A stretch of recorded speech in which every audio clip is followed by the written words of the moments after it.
పూర్వం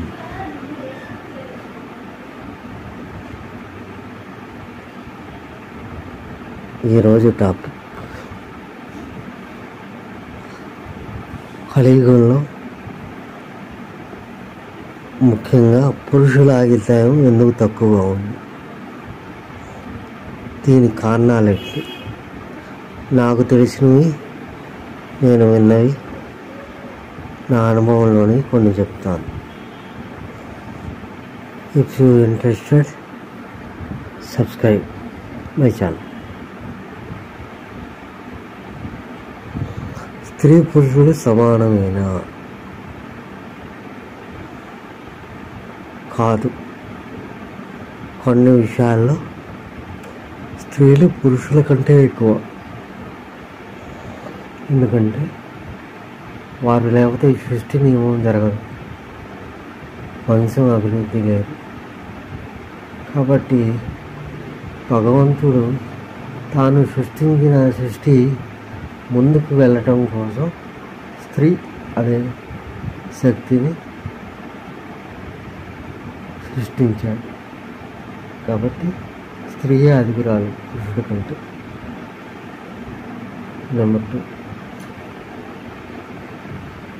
మరి కలియుగంలో పురుషుల యొక్క జీవితకాలం ఎందుకు తగ్గుతుంది? స్త్రీల యొక్క జీవితకాలం ఎందుకు పెరుగుతుంది? ప్లస్ మనిషి యొక్క అత్యాశ, కష్టపడి సంపాదించుకునేవాడు ఆశ, అత్యాశ ఈ రెండు పోదు. ఈ రెండు పోయేవాడు ఎవరంటే వాడు కష్టపడని వాడు. వాడికి అత్యాశ, అవతల వాళ్ళ సొమ్ము ఉచితంగా లాగేయాలని ఆశ. ఎవరెవరో ఆస్తులు వచ్చి నా ఒళ్ళో పడాలని ఆశ. కష్టపడకుండా ఏదొచ్చినా తీసుకోవడానికి ఎటువంటి సిగ్గు లేని ఆశ. ఈ ఆశ వల్లే మనుషుల యొక్క ఆయుర్దాయం. మనిషి సృష్టించిన ఈ డబ్బు చుట్టూ తిరుగుతూ రూపాయికి కాసుకి ఇచ్చే విలువ వ్యక్తులకు, వ్యవస్థలకు, సంస్థలకు, కుటుంబాలకు ఇవ్వలేకపోవడం. ఏ విధంగా ఒక మనిషిని మన విద్యా విధానం డబ్బు సంపాదించే యంత్రంగా మారుస్తుందో, యంత్రాలకు మానవతా విలువలు, నైతిక విలువలు అవే ఉండవు. ఒక రోబో ఎలా పనిచేస్తుందో యంత్రం అలానే పనిచేస్తుంది. ఇప్పుడు చిన్నపిల్లలకు ట్రైనింగ్ ఇస్తున్నారు. ఎలా? కొన్ని ప్రైవేట్ విద్యా సంస్థలు పుస్తకంలో మక్కి 100కి 100 మార్కులు రావాలి, ర్యాంకులు, స్టేట్ ర్యాంకులు, టాప్ 5, టాప్ 10 రావాలి. అలా నేర్పిన విద్య వాడికి బయటకు వచ్చిన తర్వాత ఎందుకు పనికి రాకుండా పోతుంది. మన విద్యా విధానమే అత్యంత లోపభూయిష్టంగా ఉంది. ఇప్పుడు ఉదాహరణకు నేను చెప్పేది, ఒక 10th క్లాస్ విద్యార్థి తన 10థ్తో చదువు ఆపేయాలనుకున్నాడు. ఆపంగానే బయటకు వచ్చాడు. ఏ పని చేయాలి? ఏ పని చేసుకొని బతకాలి? ఎలా బతకాలి? ఈ విద్య ఏదైనా నువ్వు నేర్పుతున్నావా? ఎందుకు పనికిరాని ఔరంగజేబు చరిత్రలు, ఇంకేదో మాకెందుకు ఈ పనికిర వాళ్ళ చదువు? పనికొచ్చే చదువు ఏంటంటే 6వ క్లాసులో ఒక వృత్తికి నైపుణ్యం, 7వ క్లాసులో ఒక వృత్తికి నైపుణ్యం, 8వ క్లాసులో ఒక వృత్తి నైపుణ్యం, 9వ క్లాసులో ఒక వృత్తి నైపుణ్యం, 10వ క్లాసులో ఒక వృత్తి నైపుణ్యం. ఈ విధంగా వాడు 10వ క్లాసు నుంచి స్కూల్ నుంచి బయటకు వచ్చేసరికి అతను 5 రకాల వృత్తుల్లో పరిణతి చెందిన వాడే ఉండి, అతను ఏదో ఒక వృత్తిని ఈ 5ట్లో ఉపయోగించుకొని జీవించే విధంగా ఉండగలిగితేనే అది విద్య. కాబట్టి ఇప్పుడు మనం చదివిస్తున్న రాయిస్తున్న నేర్పిస్తున్న విద్య బహుశా విద్య కాదేమో. వీడు 10th క్లాసు తప్పితే చస్తాడు, ఇంటర్మీడియట్ తప్పితే చస్తాడు. అసలు వీడు ఎలా బతకాలని నేర్పించేది విద్య కానీ ఎలా చావాలో నేర్పించేది విద్య కాదు. 100 మార్కులు వచ్చిన వాడేమో తెలివి గలవాడు కాదు, 35 మార్కులు వచ్చిన వాడు ఫెయిల్ కాదు. ఇటువంటి విధానమే అత్యంత లోపభూయిష్టమైన పరీక్షా విధానం. ఈ మూల్యాంకన విధానమే అత్యంత చెత్తది. ఎందుకు పనికిరాని చదువు చదివించి ఆ చదువుకు మార్కుల యొక్క పరుగు పెట్టించి ఆ పరుగులో కొంతమంది నిష్ణాతులు అనబడే వాళ్ళని తయారు చేసి ఆ తర్వాత వాళ్ళకి సరైన ఉద్యోగం కల్పించలేక వారు ఏ తీవ్రవాదం నక్సలైటో దొంగ అయితే ఆ ప్రభావం మొత్తం సమాజం మీద పడుతుంది. కాబట్టి నేను ప్రతిపాదిస్తున్నాను, 6వ క్లాసు నుంచే ప్రతి ఒక్క విద్యార్థికి, అది ఆడైనా మగైనా ఎవరైనా సరే, ఒక వృత్తి విద్య ఖచ్చితంగా నేర్పించాలి. దానికి కూడా పరీక్ష పెట్టాలి, పెట్టి మార్కులు ఇచ్చి సర్టిఫికెట్ ఇవ్వాలి. ఇతను ఈ విద్యా నైపుణ్యంలో ఇతను పనికి వస్తాడు ఈ సంస్థలకు అని చెప్పి నేర్పించే విధంగా ఉండాలి. అదే సరైన విద్య. ఇంకపోతే అబ్బాయిలు కాన్సన్ట్రేషన్ చదువు మీద చేయలేకపోవటం ఒక కారణం, పరీక్ష ఉత్తీర్ణత శాతం తక్కువగా ఉండటం ఒక కారణం. మన దేశ వాతావరణం రీత్యా పురుషులు స్త్రీలు త్వరగా మెచ్యూర్ అయిపోతారు. ఈ మెచ్యూర్ అయిన కాడి నుంచి ఈ యొక్క ఇంద్రియ చాపల్యాల చేత దేని మీద తన లక్ష్యం కాన్సన్ట్రేషన్ చేయలేని పరిస్థితి ఈ కౌమార దశ దాటే వయసులో ఉన్న పిల్లలకు అది సంభవిస్తుంది. ఈ కారణం చేత పురుషుడు స్త్రీని, స్త్రీని పురుషుడు ఈ ఆశ ఏదో చెయ్యాలి అనే కోరికలో వాళ్ళు భవిష్యత్తును పణంగా పెట్టి ముందుకెళ్తున్నారు. ఏ సమయంలో ఏ పని చేయాలో ఆ పని మాత్రమే చేయాలనే విషయం వీళ్ళకి అర్థం కావట్లేదు. ఆ తర్వాత పిల్లవాడిని టీచర్ దండించి తీరాలి. పిల్లవాడిని టీచర్ దండిస్తే ఏమవుతుందంటే భయము భక్తి ఉండాలి. ఏ వ్యక్తికైనా, ఏ సంస్థకైనా, వ్యవస్థకైనా, ఉద్యోగికైనా, వ్యాపారికైనా ఎవరో ఒకళ్ళు మనల్ని దండిస్తారు అనే భయం ఉండాలి.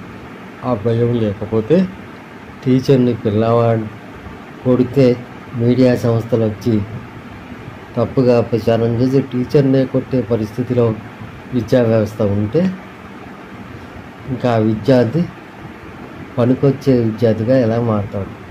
పోరంబోగ్గా అవడా.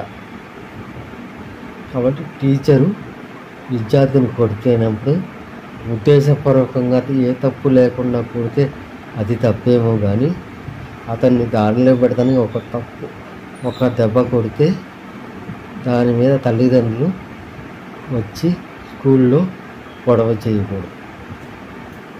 టీచర్ దెబ్బ పడితేనే పిల్లవాడు బాగుపడతాడు.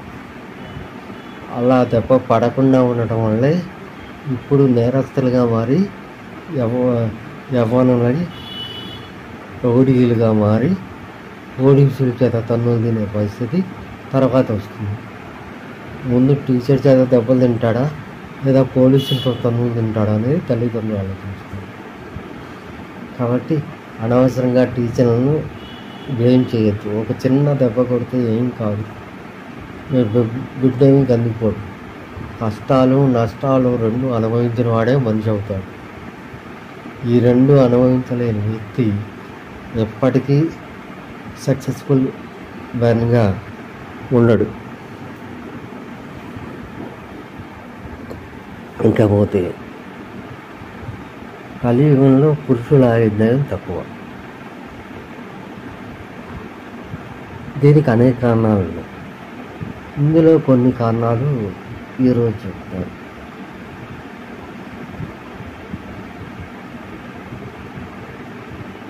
ఏ స్త్రీ అయినా సరే సంధ్యా సమయంలో తల దువ్వుకోవటం, ఇంటి ముందు కూర్చొని పేలు చంపుకోవటం, జుట్టు విరబోసుకొని తిరగడం, విరబోసుకొని గుళ్ళోకి రావడం, ఇది ఒక తప్పు. విరబోసుకొని గుళ్ళోకి వచ్చి తిరగటం వల్ల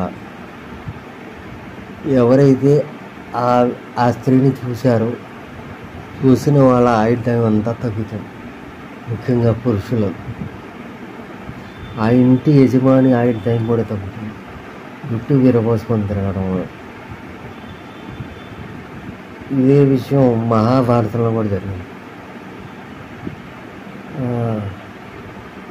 ద్రౌపది వస్త్రాపహరణంలో జుట్టు ముడి వేసుకోబోతున్న ద్రౌపదిని లాక్కొస్తాడు దుశ్శాసనుడు. ఆ తర్వాత ఆ స్త్రీ అతని రక్తం నా యొక్క జడకి రాస్తేనే నేను జడేసుకుంటానని భీష్మించుకుంటుంది. ఇది ఎక్కడ దాకా పోయిందంటే కురుక్షేత్ర సంగ్రామం దాకా పోయింది. ఎవరైతే విరబోసుకొని తిరుగుతారో, ఎవరు తిరగాలి అంటే వారు ముడి వేసుకోకపోయినా పర్వాలేదు. అటువంటి వ్యక్తులు ఎవరంటే పడతపోయిన వాళ్ళు మాత్రం. మిగతా వాళ్ళు ప్రతి ఒక్కళ్ళు కూడా చక్కటి బొట్టు, గాజులు,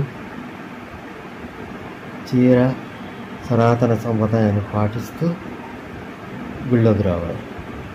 ముఖ్యంగా బయట ఎలా తిరిగారో అది ఓకే, కనీసం గుళ్ళో అన్నా ఆ సంప్రదాయాన్ని పాటించాలి.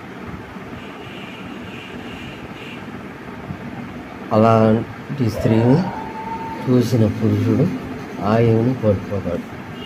ఎంత కోల్పోతాడో అనేది మాత్రం ఇంకా లోతుగా అధ్యయనం చేయాల్సింది.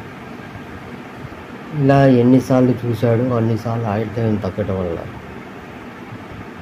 అతని యొక్క బ్యాడ్ హ్యాబిట్స్ వల్ల, ప్లస్ తినేటువంటి ఫుడ్ వల్ల, ఓవర్ స్ట్రెస్ తీసుకోవడం, కుటుంబ యాజమాన్యం చూసుకొని ఓవర్ స్ట్రెస్ తీసుకోవడం వల్ల, అనేక రకాల వ్యాధుల వల్ల పురుషుడు కలియుగంలో త్వరగా కైలాస ప్రాప్తి చెందుతున్నాడు. ఇలా జరగకుండా ఉండాలంటే ఏం చేయాలి? సాంప్రదాయమైన సనాతనమైన సంప్రదాయాన్ని ప్రతి ఒక్కళ్ళు వాళ్ళు ఏమనుకుంటారో వీళ్ళు ఏమనుకుంటారో అనుకోకుండా పాటించాలి. హిందూ ధర్మాన్ని బతికించాలి. బొట్లు, స్టిక్కర్లు పెట్టుకోకూడదు, ఒక కుంకుమ మాత్రమే పెట్టుకోవాలి. జుట్టు ఖచ్చితంగా ముడి వేసుకోవాలి. పురుషులు ఖచ్చితంగా శిఖ పెట్టుకోవాలి. శిఖను ముడి బంధనం చేయాలి. అప్పుడే మన యొక్క బ్రాహ్మీ శక్తి అనేది నిలబడుతుంది. నువ్వు చేస్తున్న ధ్యానము, తపస్సు, పూజ ఫలిస్తుంది.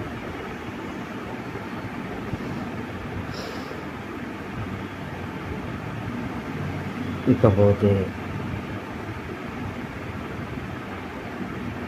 మన సమాజం, మన భారతీయ సనాతన సంప్రదాయం, మన హిందువుల మనుగడ, మన యొక్క కుటుంబ జీవన వ్యవస్థ మొత్తం ఒక స్త్రీ మీద ఆధారపడింది. ఆమె ఎప్పుడు పురుషుడి కంటే ఆదికురాలే. పురుషుడితో సమానం అని చెప్పడం తప్పు. పురుషుడి కంటే ఆవిడే ఎక్కువ. కాబట్టి ఆవిడని బట్టే ఆ ఇల్లు ఎలా నడుస్తుంది అనేది ఉంటుంది. కాబట్టి ప్రతి గృహిణి ఈ విషయంలో శ్రద్ధ చూపించాలని కోరుకుంటున్నాను.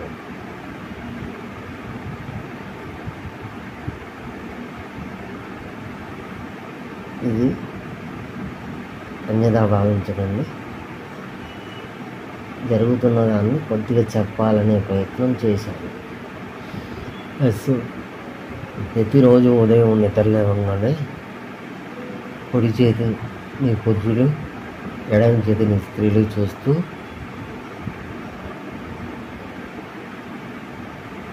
లక్ష్మీనామాన్ని తలుచుకుంటూ నిద్ర లేవాలి. అలాగే కర్కోటకుడు, నల్లు, దమయంతి, శతపనుడు అనే 4 పదాలను నిద్రలేస్తూ చెప్పాలి. అలా చెప్పి నిద్రలేస్తే ఆ రోజు వరకు కలిపురుషుడు మనల్ని పట్టకుండా ఉంటాడు. మనం తప్పుడు పనులు చేయకుండా దైవ సహాయం మనకు లభిస్తుంది. మరిన్ని ముఖ్యమైన విషయాలతో ముందు వీడియోల్లో కలుద్దాం. నమస్తే. భాగవత లక్ష్మీనారాయణ సైనింగ్ ఆఫ్.